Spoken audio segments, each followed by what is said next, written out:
After that, he works in the many companies. So I heartily welcome to on the stage for the Chai Par Charcha. So Vivek, how is your life? Great. सबसे पहले आप लोगों को children's day की बहुत बहुत बधाइयाँ। Happy children's day. Umesh और मैं, हाँ सही है, 24 साल बाद ही मिल रहे हैं।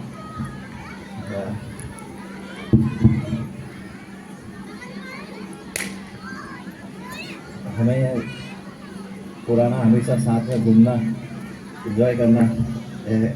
और जैसे कि जर्नी की बात है, after BSc I have done MBA from Maharishi Institute of Management, Noida. Then I selected for Steel Authority of India Limited, SAIL.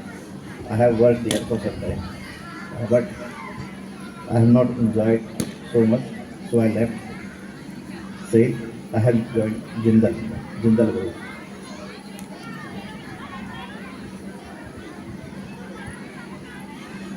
उसमें मुझे लगता था कि जैसे बीच में मुझे सुनने को मिला कि we were studious.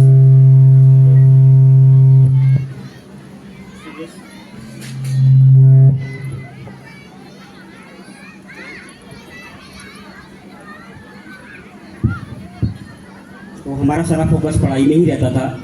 तो इस बीच में मुझे सुनने में आया कि जो ऑफिस में, क्योंकि प्राइवेट सेक्टर्स में काम कर रहे हैं, there is too much stress is there, workload is there, always target is there.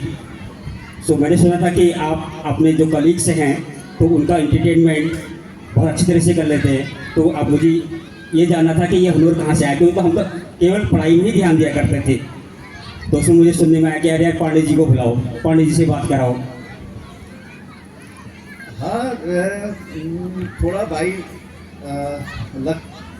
थोड़ा सा घर का माहौल भी ऐसा था, पापा भी थोड़ा सा हाँ, अंकल जी की याद आ रही, क्योंकि his father he was a professor in college. तो उस समय जो एग्ज़ाम्स का टाइम होता था तो हम नियर बाई मुखानी में रहते थे, एक गली से दूसरी गली में। तो we were living alone, means वहाँ अकेले रहते थे। ये तो फैमिली के साथ थे, अपने मम्मी पापा के साथ, गार्जियन के साथ। तो उस समय तो अंकल जी मुझे कहते थे जैसे नेक्स्ट डे पेपर है उससे पहले दिन मेरे को कॉल कर लेते थे। जैसे मुझे था कि यार अरे मेरा ये सिलेबस छूट गया, ये छूट गया है, तो कहते थे आ जाओ मैच देखेंगे। तो ऐसे करके कॉल करते थे।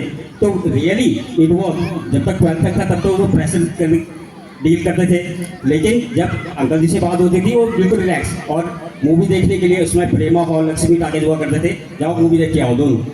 हाँ, जाओ घूम लो, वो बिल्कुल एकदम से इतना रिलैक्स करके, इतना जब हम प्रेशर वाली बात, मतलब मॉर्निंग पहले चर्चा, जो हमारे गेस्ट थे उनके साथ भी हम जो एग्जाम बोर्ड की प्रिपरेशन के बारे में कह रहे थे, तो उसके बारे में वहाँ से भी एक जो एटमॉस्फेयर था होम का, वो बहुत हाँ हेल्दी इन्वायरमेंट था और फ्री इन्वायरमेंट। हाँ, वो बहुत बढ़िया फ्री था, मतलब उनने हमेशा फ्री रखा और कोई प्रेशर नहीं, कुछ नहीं।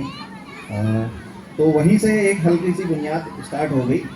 फिर मैंने जिंदल ग्रुप जब ज्वाइन किया था, उसके बाद वो लोग मेरे को रसिया भेज रहे थे एज ए कंट्री हेड, तो लेकिन मेरे को नहीं जाना था। तो मैंने जिंदल ग्रुप को छोड़ के फिर मैं इवेंट्स मैनेजमेंट में जुड़ गया। तो इवेंट्स मैनेजमेंट में मेरे को जो अपने गज़ल गायक सम्राट हैं जगजीत सिंह साहब, इनके साथ काम करने का काफ़ी मौका मिला। तो इनके साथ काम करते हुए तो फिर अब फोटो, शेरो शायरी, गज़लें और वो सब चीज़ें, हम चीज़ों में बढ़िया डूबे रहते थे।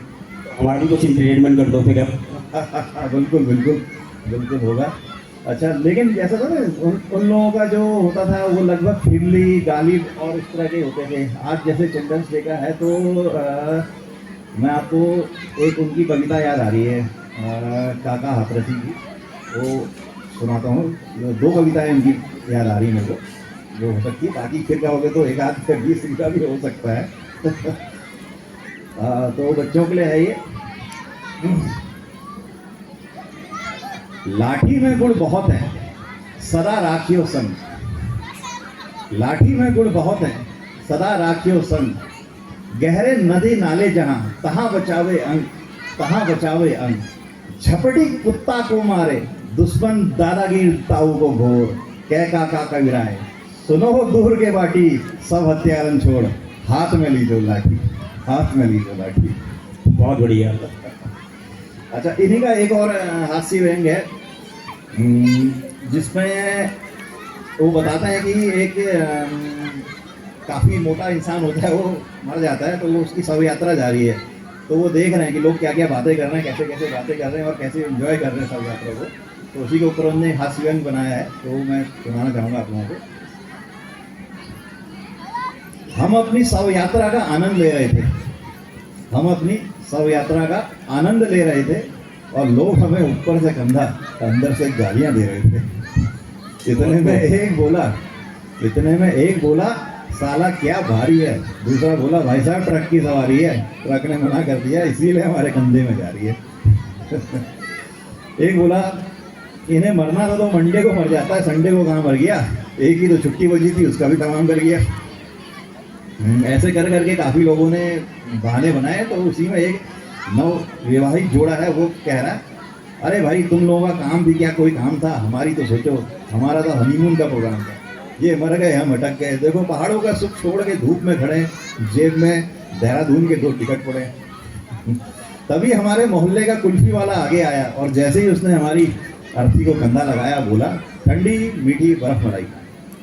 हम बोले अरे भाई ये क्या कर रहे हो, कंधा लगा रहे हो कि यहीं पे भी धंधा जमा रहे हो। तो वो बोला क्षमा करें क्षमा करें क्षमा करें, मुंह से निकल गया तो क्या करें, ऐसा नहीं कि मैं शव यात्रा के कायदे कानून नहीं जानता, पर क्या करूं आदत से मजबूर हूं। जब भी कोई भारी सामान कंधे में आता है मुंह से बर्फ मलाई पहले ही निकल जाता है, पहले ही निकल जाता है। बहुत खूब, बहुत खूब। जो कहते हैं ना खरबूजे का देख के खरबूजा रंग बदल